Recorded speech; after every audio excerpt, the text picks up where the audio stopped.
할렐루야. 5월 26일 화요일입니다. 오늘 또 날마다 기쁨 예배 주님과 신나는 동행에 함께 하신 여러분 모두를 사랑하고 축복합니다. 우리 함께 사도신경으로 우리의 신앙을 고백하며 하나님께 나아갑시다. 전능하사 천지를 만드신 하나님 아버지를 내가 믿사오며 그 아들 우리 주 예수 그리스도를 믿사오니 이는 성령으로 잉태하사 동정녀 마리아에게 나시고 본디오 빌라도에게 고난을 받으사 십자가에 못 박혀 죽으시고 장사한 지 사흘 만에 죽은 자 가운데서 다시 살아나시며 하늘에 오르사 전능하신 하나님 우편에 앉아 계시다가 저희로서 산자와 죽은 자를 심판하러 오시리라. 성령을 믿사오며 거룩한 공예와 성도가 서로 교통하는 것과 죄를 사하여 주신 것과 몸이 다시 사는 것과 영원히 사는 것을 믿사옵나이다. 아멘. 찬송가 454장 함께 부르시겠습니다.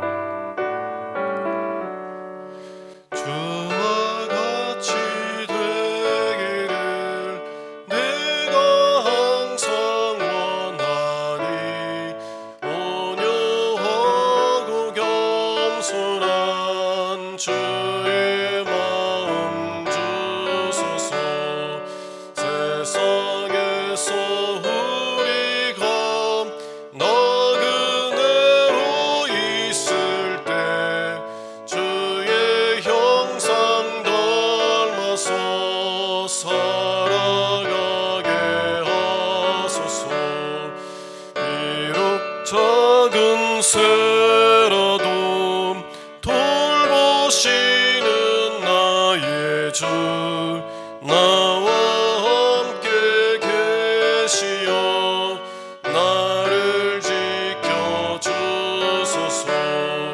마음이 깨끗하기를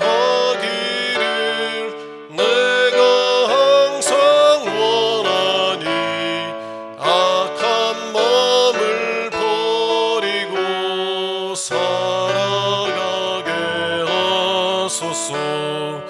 주와 같이 되기를 내가 항상 원하니 주님 뜻을 따라서 살아가게 하소서. 주 은혜로 거듭남 말씀 위에 굳게 서 영원 부흥하도록 주와 함께 살리라.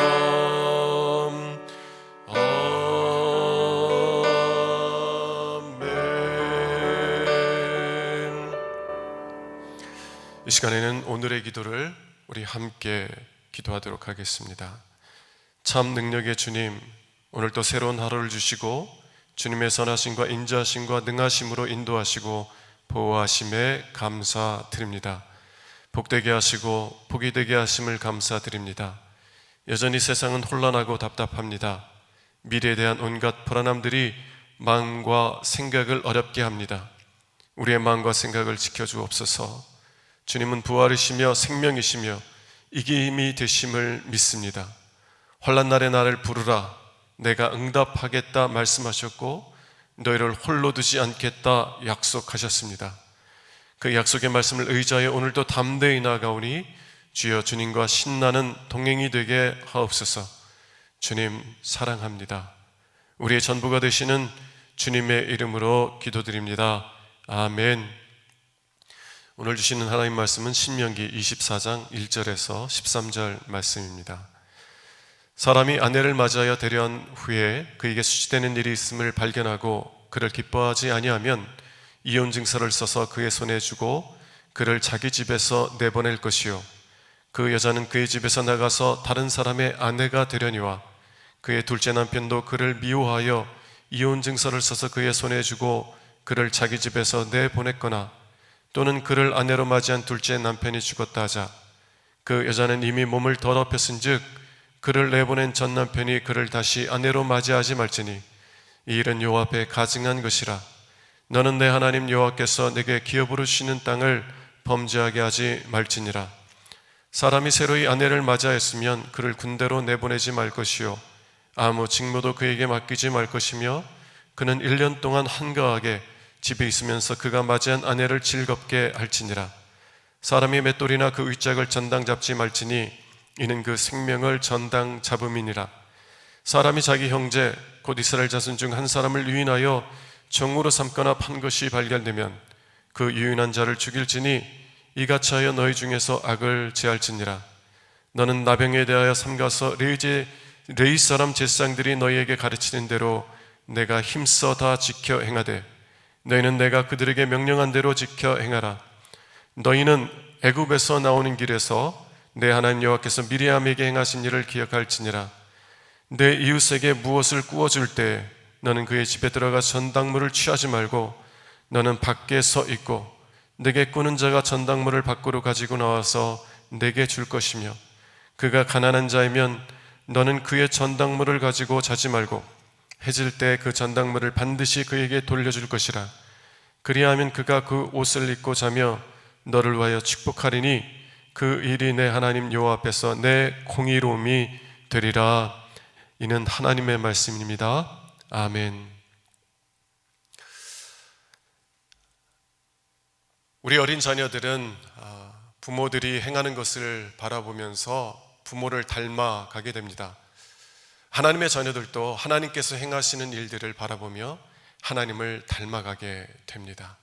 하나님은 하나님의 자녀들인 우리가 하나님을 닮기를 원하십니다.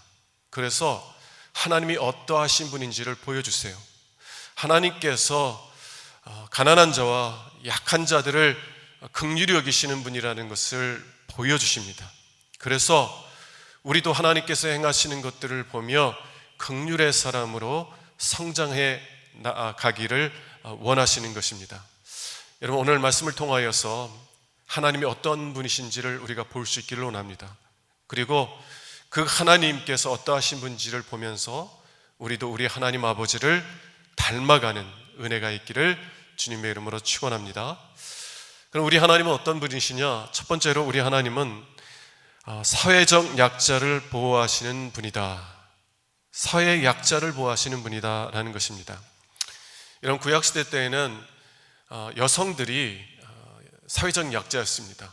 사회에서 매우 낮은 위치를 차지하고 있는 분들이었어요. 결혼하기 전에는 아버지의 소유였고요, 결혼하면 남편의 소유였어요. 그래서 여성들의 운명은 전적으로 아버지나 남편에게 달려 있었던 것입니다. 만일 한 여성이 결혼을 하게 되면 이 여성의 이 운명은 남편에게 전적으로 달려 있게 되는데요, 만일 남편이 아내를 싫어해요, 더 이상 기뻐하지 않아요, 그러면 남편은 그냥 아내를 그냥 쫓아낼 수 있었어요. 그냥 빈손으로 집에서 내보낼 수 있었다는 것입니다. 여러분, 오늘 1절 말씀을 한번 같이 보도록 하겠습니다. 사람이 아내를 맞이하여 데려온 후에 그에게 수치되는 일이 있음을 발견하고 그를 기뻐하지 아니하면 이혼 증서를 써서 그의 손에 주고 그를 자기 집에서 내보낼 것이요. 오늘 1절은 하나님께서 아내들을 내보내려고 한다면 이혼 증서를 써서 보내라는 거예요. 이것은 무엇을 의미하는 겁니까? 하나님께서 이혼 증서만 써주면 남편들이 얼마든지 아내를 내쫓을 수 있게 하시는 겁니까? 아니에요. 오히려 사회적 약자인 아내들을 보호하고 계신 겁니다. 그럼 왜 하나님께서 이혼 증서를 써서 아내를 내보내라고 하세요? 예수님은 마태복음 19장 8절에서 이렇게 말씀을 하십니다.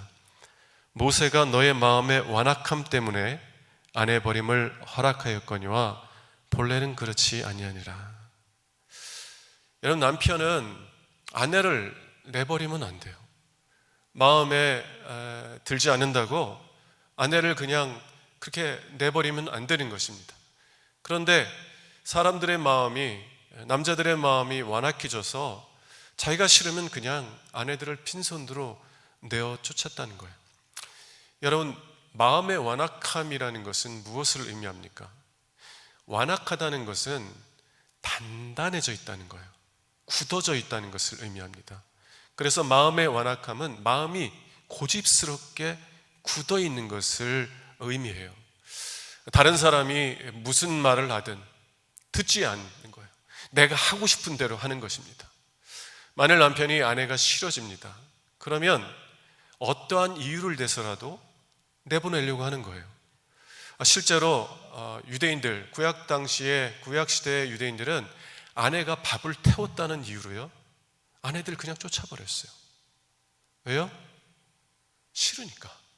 싫었는데 이유를 찾다 보니까 밥 태운 것, 그것을 가지고 아내를 내어 쫓았다는 거예요. 아내가 나를 살려달라고, 이 사회적 약자인 이 여인이, 아내가 집에서 쫓겨나면 어떻게 살 수 있겠어요? 그러니까 살려달라고 애걸복걸해도 안 듣는 거예요. 마음이 굳어져서. 또 주변 사람들이 아이고 여보게 그렇게 하지 말게, 당신의 아내 불쌍하지 않는가, 그 조금 실수했다고 그렇게 아내를 쫓아버리면 이 여자는 어떻게 살라고 하는 말인가, 좀 불쌍히 여겨주게. 안 들어요. 왜냐하면 긍휼의 마음이 들어갈 수 없을 정도로 그 마음이 굳어져 있기 때문입니다. 여러분, 그래서 하나님께서는 이 완악한 남편이 아내를 빈손으로 내어 쫓아내지 못하도록 법적인 보호장치를 만들고 계시는 거예요. 그것이 이혼 증서입니다. 만일 남편이 아내가 싫어서 아내를 내쫓아 보내려고 해도 이혼 증서를 써야만 했어요. 그리고 이혼 증서를 받기 위해서는 아내가 지참금으로 가지고 온 돈의 2배를 줘야만 했습니다. 다시 말하면 아내를 내보내더라도 최소한의 살 돈을 그 손에 쥐어주고 내보내라 라고 말씀하고 있는 거예요. 하나님은 사회적 약자를 보호하세요. 왜냐하면 우리 하나님은 긍휼히 여기시는 하나님이시기 때문입니다. 여러분, 작년에 소위 갑질 금지법이라고 불리는 직장 내 괴롭힘 금지법이 이렇게 발효되었습니다. 이것은 참 좋은 일이지만 한편으로는 좀 아쉬워요. 왜냐하면 우리의 법들은 항상 상처가 골마서 터진 다음에 법들이 이렇게 세워지기 때문에 그렇습니다. 그동안 직장 내에서 갑질로 인하여 고통받는 사람들이 참 많았어요. 그리고 그 문제들이 쌓여서 이제 터져 나오니까 비로소 갑질 금지법을 세우게 된 겁니다. 약자 보호법을 만들게 된 거예요. 그러나 우리 하나님은 언제 이 법을 만드세요? 아직 이스라엘 백성들이 광야에 있을 때, 가나안 땅에 들어가서 살기 전에 이미 약한 자들을 생각하시고 그 약자를 보호하시는 법을 만들고 계시는 것입니다. 여러분, 긍휼의 마음은 약한 사람들이 고통받아서 정말 더 이상 살 수 없을 때까지 기다리지 않아요. 그들이 고통받기 전에 그들을 보호하는 것이 긍휼의 마음이라는 것입니다. 우리 하나님이 그러셨어요. 우리 아버지가 그러세요. 그러면 하나님의 자녀인 우리들도 그렇게 긍휼의 사람이 되어야 될 줄로 믿습니다. 여러분, 하나님의 자녀들은요, 이 사회적 약자를 보호하는 데 있어서 세상보다 훨씬 더 앞서 나가야 될 줄로 믿습니다. 왜냐하면 긍휼의 사람들은 그렇게 살기 때문에 그래요. 하나님 아버지께서 긍휼의 하나님이신 것처럼 우리도 긍휼의 사람으로 성장하는 은혜가 있기를 주님의 이름으로 축원합니다. 자, 두 번째, 하나님은 어떤 분이시냐? 하나님은 가난한 사람들을 보호하시는 분이시다. 하나님은 가난한 사람들을 보호하시는 분이다. 6절 말씀을 한번 보도록 하겠습니다. 사람이 맷돌이나 그 위짝을 전당 잡지 말지니 이는 그 생명을 전당 잡음이니라. 여러분, 돈을 빌려주는 사람은 그 돈과 이자에 대한 확실한 보증을 얻기 위해서 전당물을 취합니다. 그런데 전당물을 취할 때 어떤 것을 취해요? 가능하면 돈을 빌리는 사람에게 필수적인 것. 그래야 돈을 갚을 거니까. 그래야 확실한 보증이 되니까. 그런데 돈을 빌려주는 사람이 돈을 빌리는 사람의 맷돌은 취할 수 없다고 법적으로 이렇게 명시를 해버려요. 왜냐하면 이 맷돌은 식사를 만드는 데 있어서 아주 필수적인 도구이기 때문에 그렇습니다. 맷돌을 전당 잡으면 식사 준비를 할 수가 없게 되고, 그리고 결국은 그 가정이 밥을 굶게 되는 거예요. 그래서 맷돌을 취하면, 맷돌을 전당물로 잡으면 그 생명을 전당 잡는 것과 같다라고 말하시면서 그렇게 하지 못하게 만드신 겁니다. 또 13절에서도 같은 것을 말하는데요, 13절을 한번 같이 보도록 하겠습니다. 해질 때에 그 전당물을 반드시 그에게 돌려줄 것이라. 그리하면 그가 그 옷을 입고 자며 너를 위하여 축복하리니 그 일이 내 하나님 여호와 앞에서 내 공의로움이 되리라. 이게 무슨 말씀이냐면, 가난한 자들에게 취할 수 있는 것이 별로 없어서 가난한 자들의 옷을 전당으로 잡는데, 가난한 자들의 옷을 전당으로 잡았으면 해가 지기 전에는 반드시 돌려주라는 거예요. 왜냐하면 이 가난한 자들은 그 옷을 이불로 삼고 잤기 때문에 그래요. 여러분, 가나안 땅, 이스라엘 백성들이 들어갈 가나안 땅은 낮에는 매우 덥습니다. 그런데 밤이 되면 기온이 급격하게 떨어져서 매우 추워요. 그리고 가난한 사람들은 옷이 따로 없었어요. 옷이 곧 이불이었습니다. 그런데 그 옷을 전당 잡으면 어떻게 해요? 벌거벗고 자게 되고 추위에 떨면서 잠을 자게 된다는 것이에요. 여러분, 잠을 제대로 못 자면 어떻게 해요? 잠을 편히 자야 힘을 얻어서 다음에 일을 나가서 돈을 벌 텐데, 잠을 제대로 못 자면 일을 할 수가 없어요. 결국은 일을 할 수 없기 때문에 그 사람이 살 수 없는 거예요. 하나님은 그렇게 할 수 없다는 거예요.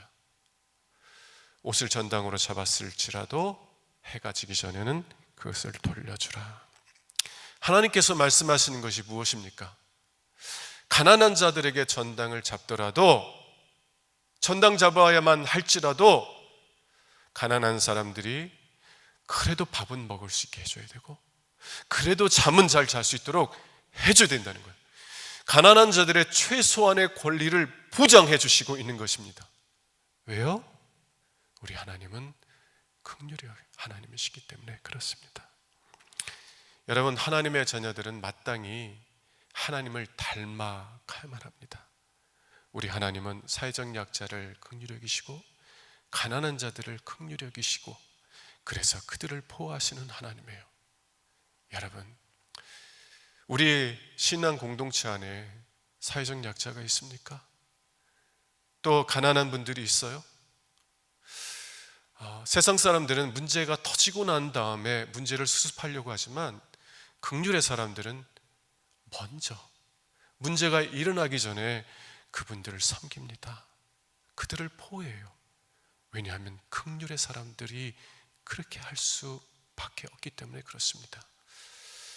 여러분, 우리 공동체 안에 있는 사회적 약자, 또 가난한 자들, 긍휼히 여기는 마음으로 그들을 보호할 수 있는 주님의 자녀들이 될 수 있기를 원합니다. 우리 하나님이 긍휼의 하나님인 것처럼 우리 자신들도 긍휼의 사람으로 성장해가는 은혜가 우리 모두에게 있기를 주님의 이름으로 축원합니다. 기도하겠습니다. 하나님, 우리 좋으신 하나님 아버지, 사회적 약자와 가난한 자들을 불쌍히 여기셔서 그들을 보호하시는 우리 좋으신 하나님 아버지, 하나님의 자녀들로서 우리도 그렇게 성장해 가길 원합니다. 사회적 약자와 가난한 이들을 보면 우리 마음이 긍휼로 일컬어서 정말 그들을 불쌍히 여기는 마음 때문에 그들을 보호하고 그들을 돌보는 삶을 살아가는 긍휼의 사람들로 성장할 수 있도록 은혜 베풀어 주시옵소서. 우리 주 예수 그리스도 이름으로 기도합니다. 아멘. 이제는 우리의 구세주가 되시며 대속자가 되시는 예수 그리스도의 구속의 은혜와 아버지 하나님의 사랑과 성령님의 교통하시는 은총이 날마다 기쁨의 예배, 주님과 신나는 동행을 통해서 경건의 일과를 세우고 성령 충만하며 성도의 영화를 누리며 살기 원하는 주의 모든 권속들 위에 영원토록 함께 하시기를 간절히 축원하옵나이다. 아멘. 사랑하는 여러분, 축복하고 또 축복합니다. 아멘.